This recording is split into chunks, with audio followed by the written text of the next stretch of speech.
फिलहाल आपको बता दें कि ईरानी फौज के commander major general Amir Hatami की तरफ से जारी करदा एक हुक्मनामे के तहत, यह हुक्मनामा ही नहीं है बल्कि यह सीधे तौर पर अमेरिका के लिए वार्निंग है। आपको बताते हैं कि हुक्मनामा क्या है।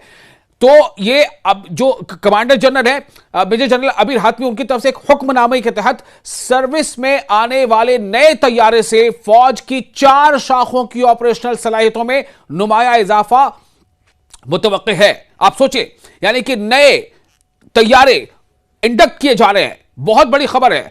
ईरान लगातार अपनी जो फौजी सलाहियत है उसे बढ़ा रहा है, क्योंकि ईरान को ऐसा नहीं है कि आज पता चला है कि अमेरिका उस पर हमला कर सकता है या इजराइल और अमेरिका की कोई मिलीभगत हो सकती है, बल्कि ईरान को यह बखूबी एहसास है पहले से ही कि उसके दुश्मन कौन है। ड्रोन्स को, जी हां, ड्रोन आजकल एक नई एक कह सकते हैं कि तकनीक है, और उस तकनीक का बहुत ज्यादा सलाहियत, बहुत ज्यादा फायदा ईरान ने खुद उठाया है। ड्रोन्स को फौज के माहिरीन ने वजारत दिफा यानी डिफेंस मिनिस्ट्री के ताउन से तैयार किया है, जो उभरते हुए खतरात और जून 2025 में मुसल्लत की गई 12 दिनों की जंग से सीखे गए सबक की बुनियाद पर तैयार किए गए। आप समझ रहे हैं ना, यह बहुत बड़ी खबर है। जो 12 दिनों की जंग हुई थी जून 2025 में इसराइल बनाम ईरान, और दुनिया को ईरान ने दिखा दिया था कि इसराइल का आयरन डोम कुछ नहीं, महज एक हवा है। बेशक ईरान के कुछ मिसाइलों को इंटरसेप्ट कर लिया था, लेकिन ईरान के कई मिसाइल आयरन डोम को भेदते हुए तेल अवीव पर गिरे थे, हाइफा पर गिरे थे, और भी कई शहरों पर गिरे थे। तो अब उसी से सबक लेते हुए ईरान ने तैयारी मुकम्मल कर ली है, और जो ये बयान सामने अभी आया है, ये बयान ये बताता है कि ईरान कितना तैयार है अमेरिका का मुकाबला करने के लिए। ईरान के फौज के कमांडर हैं मेजर जनरल अमीर हातमी, उनकी तरफ से यह हुक्मनामा जारी किया गया है कि जो नए तैयारे हैं उससे फौज की 4 शाखों की ऑपरेशनल सलाहियतों में नुमाया इजाफा होगा। 4 शाखें यानी 4 विंग, और ड्रोन्स जिसको कि यूएवी कहा जाता है, ड्रोन्स को फौज के माहिरीन ने डिफेंस मिनिस्ट्री के ताउन से तैयार किया है। तो जो उभरते हुए खतरात और जून 2025 में मुसल्लत की गई 12 रोजा जंग, उससे बहुत कुछ सीखा है ईरान ने, बहुत कुछ सीखा है। आपको बता दें कि यूएवी यानी क्या, वही हो गया अनमैन्ड एरियल व्हीकल, यानी एक ऐसा तैयारा, एक ऐसा जेट छोटी शक्ल का जिसमें कोई इंसान मौजूद नहीं है, अनमैन्ड है वो। तो यूएवी को तबाहकुन, जारहाना, जासूसी और इलेक्ट्रॉनिक जंगी जुमरों में डिजाइन किया गया है, जिसमें जमीन, समंदर और फजाई डोमेन्स में मखसूस मुकर्ररा और मोबाइल मकासद को निशाना बनाने की सलाहियत है। अब आप सोचिए, अभी अमेरिका ने क्या किया? अमेरिका ने यूएसएस अब्राहम लिंकन को समंदर में उतारा है ईरान को घेरने के लिए, और ईरान क्या कर रहा है? ईरान ने ऐसे ड्रोन्स, हाईटेक ड्रोन्स बना लिए हैं, तैयार कर लिए हैं, जो नजर रख सकते हैं और मार कर सकते हैं। कहां कहां जंगी जुमरों में डिजाइन किया गया, कहां कहां जिसमें जमीन, समंदर और फजाई डोमेन्स यानी एरियल स्ट्राइक भी वो ड्रोन्स कर सकते हैं, समंदर में नेवी के तौर पर वो इस्तेमाल कर सकते हैं, और मखसूस पकड़ा जो फजाई हमले हैं उसके अलावा जमीन पर तो वो कर ही सकते हैं।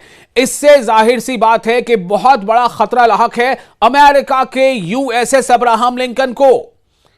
जमीनी और समुद्री ड्रोन्स की शमूलियत यानी उसको इंडक्ट कर लेना, उसको फौज में इस्तेमाल के लिए शामिल कर लेना, फौजी मकासद के लिए। तो इस हुक्मनामे के बाद मेजर जनरल हातमी ने कहा है कि मुस्तकबिल के खतरात यानी फ्यूचर के जो डेंजर्स हैं, जो अंदेशा है खतरा का, उसकी रोशनी में स्ट्रेटेजिक फायदे को बरकरार रखना और बढ़ाना फौज की मुस्तकिल तरजीह है। यानी ईरानी फौज लगातार अपनी कुव्वत में इजाफा करती चली जा रही है। कमांडर ने नोट किया है कि इन कोशिशों का मकसद तेजी से जंगी तैयारी को यकीनी बनाना और किसी भी जारहियत का मुंहतोड़ जवाब देना है। अब जाहिर सी बात है कि ऐसे मौके पर अगर तैयारी हो रही है तो किसके लिए हो रही है? कौन ईरान को घेरने की कोशिश कर रहा है? कौन ईरान पर हमले की कोशिश कर रहा है? कौन ईरान के आसपास अपनी फौजी ताकत को इकट्ठा कर रहा है? अमेरिका। तो ये निशाना किसके लिए है? अमेरिका के लिए। लेकिन साथ ही साथ आपको बता दें, जितना खतरा अमेरिका के उससे कहीं ज्यादा खतरा इसराइल को है। इसराइल इस बात को बखूबी समझ रहा है, क्योंकि इसराइल ने इससे भुगता है। 12 दिनों की 2025 के जून महीने की जंग में इसराइल ने महसूस किया है, ईरान की ताकत को भुगता है। वो ईरान की ताकत को उसने बाकायदा मुशाहिदा किया है।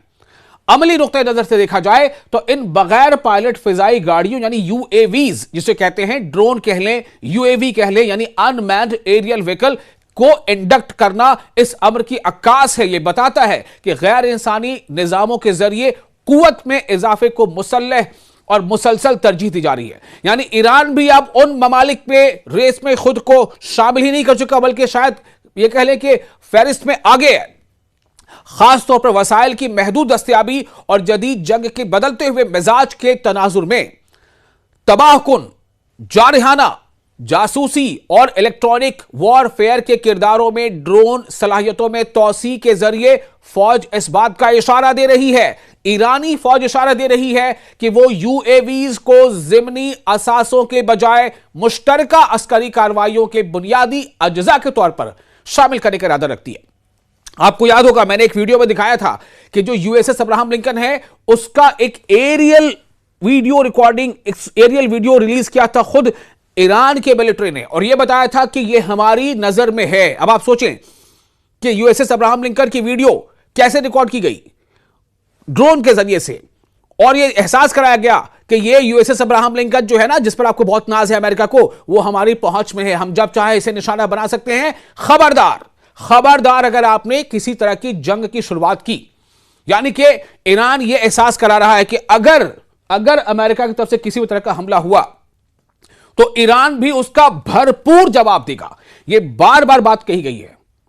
तो बर्री और बहरी, बर्री कहते हैं यानी कि जो जमीनी फौज, जमीन, और बहरी यानी समंदर, तो बर्री और बहरी दोनों प्लेटफॉर्म्स पर जोर इस बात की निशानदेही करता है कि मुख्तलिफ अस्करी शोबों के माबैन हम आहंगी यानी कोऑर्डिनेशन, क्रॉस डोमेन इंटर ऑपरेटिविटी को बेहतर बनाने की दानिस्ता कोशिश की जा रही है। यह अमर खास तौर पर मुतनाजा बहरी इलाकों यानी समुद्री इलाकों और साहिली माहौल में अहमियत रखता है, जहां मुसलसल निगरानी और तेज रफ्तार जवाबी हमले की सलाहियत फैसलाकुन बरतरी फराहम कर सकती है। तो बहरी असासों से यूएवीज, अनमैन्ड एरियल व्हीकल्स की तैनाती रिवायती रडार और गश्ती हुदूद से आगे हालात से आगाही में इजाफा करती है, जिससे मुखालिफिन की मनसूबाबंदी और रद्द-ए-अमल के औकात मजीद पेचीदा हो जाते हैं। आप सोचें, यानी कि अगर आपका कोई जेट है, फाइटर जेट है, वो किसी एरिया में है तो रडार उसको देख लेता, रडार उसकी पोजीशन को महसूस कर लेता है, स्कैन कर लेता है। लेकिन यूएवीज काफी ऊंचाई पर हो सकती है जिसे रडार डिटेक्ट नहीं कर सकता। ये इस बात का फिलहाल इशारा ईरानी फौज दे रही है और इसी बात का खतरा कहीं ना कहीं अमेरिका को है। आप सोचे जरा, अगर यूएसएस अब्राहम लिंकन पर ईरानी फौज वैसी सूरत में कि अगर नौबत आ गई और हमला कर दिया, उसे तबाह कर दिया, तो अमेरिका की सुपर पावर होने की कितनी ढोल पिट जाएगी, क्या हो जाएगा, फट जाएगा ढोल उसका। बहरहाल वो क्या होता है, तो ये बात की बात है, लेकिन फिलहाल आपको हमने ये खबर दे दी है। और ऐसे ही मजीद मुसल्लमा और मुसद्दका जानकारी के लिए आप देखते रहें News 18 का सोशल मीडिया प्लेटफॉर्म। मैं हूं आपका मेजबान विशाल।